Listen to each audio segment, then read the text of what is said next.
எனது அன்புக்குரிய மாணவர்கள் அனைவருக்கும் அஸ்ஸலாமு அலைக்கும். நான் உங்களோட ஹர்சான் சார். அறிமுகம் உண்டு யூடியூபினூடாக உங்களுக்கு இருச்சுமென்னு நினச்சிய. சரி, இன்றைய நாள் இந்த வீடியோவில் பார்க்க போகிறது உண்மைக்குமே இன்றைய நாள் எங்களோட 24-25 ஓலவல் பெஜ்ஜிட மெட்ஸ் ஃபைனல் எக்ஸாம் நடந்த திங்கக்கிழமை தான் இந்த வீடியோ நான் பதிவு பண்ணுது. இன்றைய நாள் கணித பேப்பர். ஸோ அதில் பார்ட் 1 பகுதி என் ஸ்டூடெண்ட்ஸ் செஞ்ச நீங்களும் செஞ்சிருச்சுமென்னு நினச்சிய. மற்ற பெஜ்ஜிலிருந்து இந்த வீடியோ பார்க்குன்னு சொன்னால் உங்களுக்கு இது மிச்சம் பிரயோஜனமாக இருக்க போகிற அடுத்தடுத்த வருஷம் நீங்களும் எக்ஸாம் சிட் பண்ண போகிற சுட்டியும். சரி, உண்மையிலே இன்றைய நாளை பொறுத்தவரையில் எங்களுக்கு பார்ட் 2 பேப்பர் தான் ரிலீஸ் ஆகுது. ஸோ அந்த அடிப்படையில் பார்ட் 2ல் 12 கேள்விகள். ஸோ அதை நாங்கள் இந்த யூடியூபினூடாக தொடர்ச்சியாக சீரீஸ் மாதிரி ஒவ்வொரு கேள்விக்கும் விடயம் மட்டும் இல்லாமல் எப்படி என் வந்தண்டு விளக்கத்தோடு மற்ற பெஜ்ஜுக்கும் யூஸ் ஆகுற மாதிரி தெளிவாகவே நான் சொல்லித்தரப்போகிறேன். சரி, முழுமையாக கேட்டுக்கோங்க, மிச்சம் பிரயோஜனமாக இருக்கும். முதலாவது உங்களுக்கு பார்ட் 2ல் 1ஆவதுக்கு வந்துருச்சக்கூடிய கேள்வி என்ன செஷன் சொன்னால் சதவீதத்தோட தொடர்பான செஷன். வளமையாகவே அப்படித்தான் வாரது, அப்படித்தானே? ஸோ இதில் இங்கே வந்துருச்சக்கூடிய கேள்வி நல்லா நுணுக்கமாக பார்த்தா உண்மையிலே லேசான கேள்வி உண்டு. எளிய வட்டியும் தவணை கொடுப்பனவும் ரெண்டும் ஜாயின் ஆகி வந்துருச்சு. சரி, இது எப்படி செய்தன்றதை நாங்கள் பார்ப்போம். சரி, கேள்வி நான் உங்களுக்கு ரீட் பண்ண ஸ்க்ரீன்லையும் கேள்வியை போடுன்னு பாருங்க. ஒரு தொலைக்காட்சி பெட்டியின் விலை 84,000 ஆகவுள்ள தொலைக்காட்சி பெட்டியின் இருப்பு விற்பனைக்கு உள்ளதாம். சங்கரி ஒரு தொலைக்காட்சி பெட்டியை வாங்கிய விதமும் ரேவதி வேறொரு தொலைக்காட்சி பெட்டியை வாங்கிய விதமும் கீழே தரப்பட்டுள்ளன. சங்கரி ஒரு நிதி நிறுவனத்திலிருந்து 84,000 ஆண்டு எளிய வட்டிக்கு கடனாக பெற்று தொலைக்காட்சி பெட்டியை வாங்குகின்றார். ஆண்டின் இறுதியில் 10,920 வட்டியுடன் கடனை செலுத்தி கடனிலிருந்து விடுபடுகிறாராம். அப்படின்னா பிள்ளைகள் வட்டி தான் 10,920 உங்களுக்கு இந்த இடத்துல விளங்கு. அதுக்கு பிறகு சொல்லிருச்சு அது ரேவதியிட வாடகை கொள்வனவு முறையில் 12 சம மாத தவணை தொகைகளின் வட்டியுடன் பணத்தை செலுத்துவதன் பேரில் தொலைக்காட்சி பெட்டியை வாங்குகின்றார். இங்கு வட்டி குறைந்து செல்லும் மீதி முறையில் கணிக்கப்படுகிறது. ஓராண்டின் தவணை தொகைகள் செலுத்தப்பட்டு முடிவடையும் போது சங்கரை செலுத்திய மொத்த வட்டியாக 10,920 வட்டியாக செலுத்தினாராம். சரி, இப்போ எல்லாரும் போர்டை கவனிங்கோ. இந்த கேள்வியில் உங்களுக்கு சிம்பிளாக விளங்கு, பெரிய அலட்டி கொள்ளத்துக்கு ஒன்றும் இல்லை, ரிலாக்ஸாக பாருங்கோ. 2 பேர்ட பெயர்கள் தந்துடுச்சு. எந்த பாருங்க, ஒன்று சங்கரி, இன்னொன்று ரேவதி. கட்டாயம் நீங்கள் இப்படி செய்யுங்கோ. சங்கரி என்றத்தை ஈன எழுதினால் சங்கரி இவருட கேஸ் என்னன்றதை முழுமையாக முடிச்சுடுங்கோ. என்ன சொல்லிச்சு? 100க்கு எத்தனை சதவீதம் அவன் தந்தோ இல்லை, ஒரு வருஷத்துல வட்டி தான் தந்து. அப்போ எங்களுக்கு சதவீதத்தை காணலும் தானே பிள்ளைகள்? பாருங்கோ, 84,000 ரூபாட டிவிக்கு தான் எவ்வளோ வட்டி என்று பாருங்க பிள்ளைகள், 10,920. தர 100 போட்டால் எத்தனை சதவீதம் எங்களுக்கு வந்துடுங்க. இதில் சுருக்கல் பாருங்கோ, லேசாக செய்த மாதிரியே ஒரு சைஃபருக்கு ஒரு சைஃபர், ஒரு சைஃபருக்கு ஒரு சைஃபர், இந்த சைஃபருக்கு இந்த சைஃபர். இப்போ 84, அதாவது 10,992 84ஆல் பிரிச்சோணும். பிள்ளைகள் இதை பிரிச்ச செல்ல உங்களுக்கு வேணுமெண்டா பிள்ளைகள் ஷார்ட்கட்டாக நிறைய விஷயம் யூஸ் பண்ணிக்கொள்ள ஏழுமெண்டா கெஸிங் கொண்டோட நான் செல்லேன் பாருங்க. 84 10 பிள்ளைகள் உங்களுக்கு வாரது 840. 840 என்ன வச்சுக்கோங்க.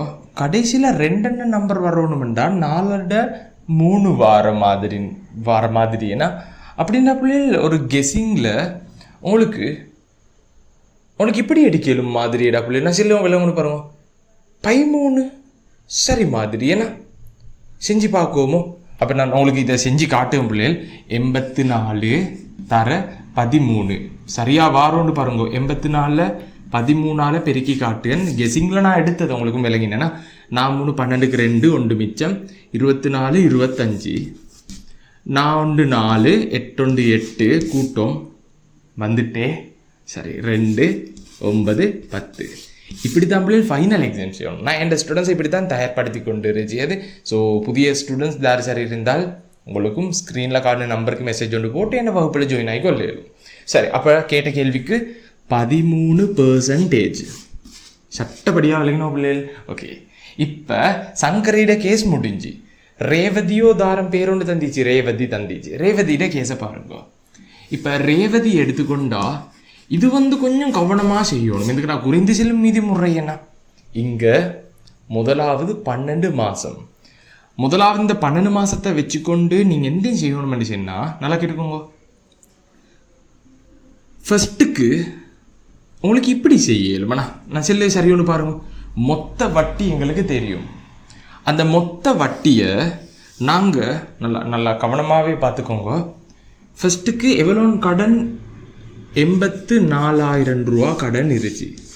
அந்த 84,000 ரூபா கடனையும் 12 மாதத்தில் தான் கெட்டோணும். 12 மாதத்தில் கெட்டோணும். சுருக்கையிலும் ஒன்று பாருங்க, ஒரு கெஸிங்கில் ஒரு 7 மட்டு வர மாதிரி சும்மா ஒரு கெஸிங் 7 2 14 நான் சும்மா கெஸிங் பண்ண ஒழுங்கு விளங்கினேன்னா அப்போ ஒரு 7ல் வருமாச்சுமே. அடை வாரடா புள்ளில். ஓகே, ஸோ என் ஸ்டூடெண்ட்ஸ் இப்படி தான் நான் ரெடி பண்ணியது. அப்போ 7,000 ரூபா தான் இந்த இடத்துல வட்டி இல்லாத மாத கடன், அப்படி தானே பிள்ளைகள்? இப்போ நல்லா கவனமாக பாருங்க. எங்களுக்கு மாதம் 12 மாதம் தெரியும். அப்போ மாத அலகுகள் என்று சொல்லி இது ஒரு ஸ்டார் மார்க். மாத அலகுகளை காணத்துக்கு நாங்கள் என்ன செஞ்சிச்சு எது பிள்ளைகள் உங்களுக்கு நினைவேனா, மொத்தம் 12 அடிச்சுன்னா 12 13ஆல் பெருக்கி 2ஆல் பிரிச்சண்டா பாருங்க. இதை சுருக்கேலும் 12 2 வெட்டினால் இன்னைக்கு 6, அப்போ 60 6 3 18, அப்போ 78 மாத அலகுகள். இப்போ மொத்த வட்டி என்னொண்டிச்சியே அதை நாங்கள் இந்த 78ஆல் பிரித்தா ஒரு மாத அலகிட வட்டி வாரணா. அப்போ ஒரு மாத அலகிட வட்டி நான் இந்த இடத்துக்குள்ளே லேசாக எழுதும் பிள்ளைகள் உங்களுக்கு விளங்கு, அந்த சைடு ஓரம் கொஞ்சம் விளங்குக. ஸோ நீங்கள் என்ன செய்யணும்னு சொன்னா பிள்ளைகள், அந்த 10,920 நீங்கள் இந்த 78ஆல் பிரித்தா சரி. 78ஆல் பிரிச்சதுக்கும் இந்த மாதிரி சிஸ்டம் ஒன்று செஞ்சு பார்ப்போம். சும்மா கெஸிங்கில் செய்யவும் கூட பிள்ளைகள் 780 தானே உங்களுக்கு வாரது. இந்த சைஃபர் விடுங்க, சைஃபர் விட்டுடுங்க.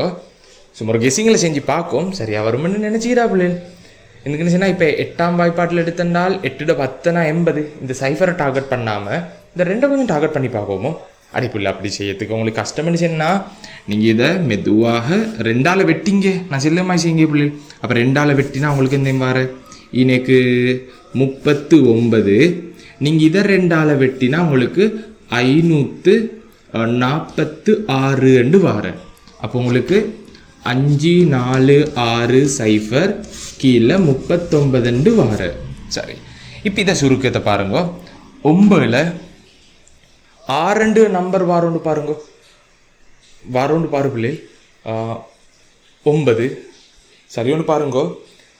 18 27 36 4 டிப்பில் வார. ஸோ எதுக்கும் சும்மா கெஸிங்கில் இப்படி சரியோண்டு பாருங்க. அப்போ ஒரு 14 டிப் வருமோ தெரியாண்ணா. ஓகே, சும்மா செஞ்சு பார்க்கும் மோடாப்பிள். ஓகே, அப்போ 39 சரியாக வருமோ தெரியா, நான் செஞ்சு பார்த்துட்டு வரல. 9 4 36 3 மிச்சம் 12 3 15. இப்போ 9 இங்கே 3 3. ஓகே, கூட்டினால் சரியாக வருமோ இல்லையோ தெரியும், எனக்கும் தெரியா. 6 எங்களை கூட்டினா 4, அங்கே கொடுத்தா 5. பர்ஃபெக்ட் விளங்கினா பிள்ளை நான் ஒன்றும் இது படமாக்கிட்டு வரல என்ன நம்ம இப்போ சடனாக போடு ஐடியான்னு உங்களுக்கும் விளங்கு. ஆகவே இந்த இடத்துல பிள்ளைகள் எத்தனை 14 அப்படின்னா 140 வந்தது விளங்கினேன். 140 ரூஃபா. இந்த இடத்துல உண்மையில இது ரூஃபா. இது போதும் எங்களுக்கு அடுத்த கட்டம் விடைய காணத்துக்கு. ஒரு மாத அலகிட வட்டி தெரியும், அந்த ஒரு மாதத்தோட கடன் தெரியும். இதையும் யூஸ் பண்ணினா உங்களுக்கு பெர்சன்டேஜை காண இயலும். சரி, அதையும் நான் உங்களுக்கு இந்த கெப்புக்குள்ளே லேசாக செஞ்சு காட்டுன்னு பார்த்துக்கோங்க. முதலாவது பிள்ளைகள் உங்களுக்கு தெரியும் தானே, இப்படி ஒரு விஷயம் இருந்துச்சுன்னா 100க்கு எக்ஸ்டெண்டு போடும். அதாவது மாதத்தோட பெர்சன்டேஜை எக்ஸ்டெண்ட் எடுத்தா 100க்கு எக்ஸ் தர 7,000 போட்டால் இதை சுருக்கினா வார விட தான் எங்களுக்கு 140 வரணும். ஸோ அப்படியே ரிவர்ஸில் செய்த உண்மையிலே பிள்ளைகள் உங்களுக்கு இதை பார்த்த கடனே ஒரு ஐடியா ஒன்று வரேன்னா, இந்த 7 14 வெட்டி 2 0 வெட்டியலும் 0 0 0 0 அப்படின்னா பிள்ளைகள் இந்த இடத்துல 2 அப்படி தானே பிள்ளைகள் இன்னும் 2 இருந்துச்சு இனெக்ஸிஜ். அப்போ மாஸ்தேட பெர்சன்டேஜ் வந்து x=2. ஆகவே வருஷத்துக்கான பெர்சன்டேஜ் எதுனேன், வருடத்துக்கான சதவீதம் வந்து எங்களோட இதில் தவணை கொடுப்பனவில் 2 தர அப்படின்னா பிள்ளைகள் நாங்கள் 12 பார்க்கணும்னா, அப்போ எங்களுக்கு எத்தனையும் வார 24% வார 24% எங்களுக்கு வார. இந்த பிள்ளைகள் விட்டோண்டு பார்த்துக்கோங்க, ஒரு பிள்ளையும் இல்லை மாதிரி விளங்குக. சரி, ஆகவே இந்த இடத்துல அப்படின்னா கேள்வியில் கேட்டு இருச்சியது, இருவரும் வட்டியை செலுத்தும் ஆண்டு வட்டி வீதங்களை வேறு வேறாக கண்டு வாடகை கொள்வனவு முறையில் அறவிடப்படும் ஆண்டு வட்டி வீதம் நிதி நிறுவனத்தில் அறவிடப்படும் ஆண்டு வட்டி வீதத்திலும் பார்க்க கூடியது என்று காட்டட்டாம். உண்மையில் இங்கே 13%, இங்கே 24%, இதை விட இது கூட. நீங்கள் அப்போ இன்னைக்கு வசனம் ஒன்று எழுதணும். ஆகவே அந்த அந்த அந்த தேவையான பாயிண்ட் எழுதி விட்டா சரிடா பிள்ளை. அந்த வாடகை கொள்வனவில் முறையில் அறவிடப்படும் ஆண்டு வட்டி வீதம் அதிகமானது அப்படின்னு எழுதிட்டு அவங்களுக்கு இந்த இடத்துல ஒரு ஃபுல் மார்க்ஸ் எதிர்பார்க்கணும். பிள்ளைகள் நான் இந்த இடத்துல விடை மட்டும் தந்துட்டு போகிறது வரல, ஸ்டெப்ஸோட தெளிவாக அவங்களுக்கு சொல்லி தரத்துக்கு தான் வந்தது. மற்ற பெஞ்சுக்கும் யூஸ் ஆகுற மாதிரி. சரி, இதில் முழுமையான தெளிவு ஒன்று கிடைச்சிச்சும். ஓகே, இதே போல் அடுத்தடுத்த கேள்விகளுக்கான தெளிவான விளக்கத்தோட விடைய இதே யூடியூப் சேனலில் உங்களுக்கு பார்க்கலும் பிள்ளைகள் கட்டாயம் யூடியூப் சேனலை சப்ஸ்கிரைப் பண்ணி வச்சுக்கோங்க. உங்களுக்கு தெரிஞ்சாக்களுக்கு இந்த வீடியோ கட்டாயம் ஷேர் பண்ணிக்கோங்க. ஓகேடா பிள்ளைகள். அப்படின்டா நான் இந்த நாள் விளங்கப்படுத்தினது உங்களுக்கு சட்டப்படியாக விளங்கிச்சு மண்டலத்தில் மாற்று கருத்துக்கள் இல்லைன்னு நினைச்சிய.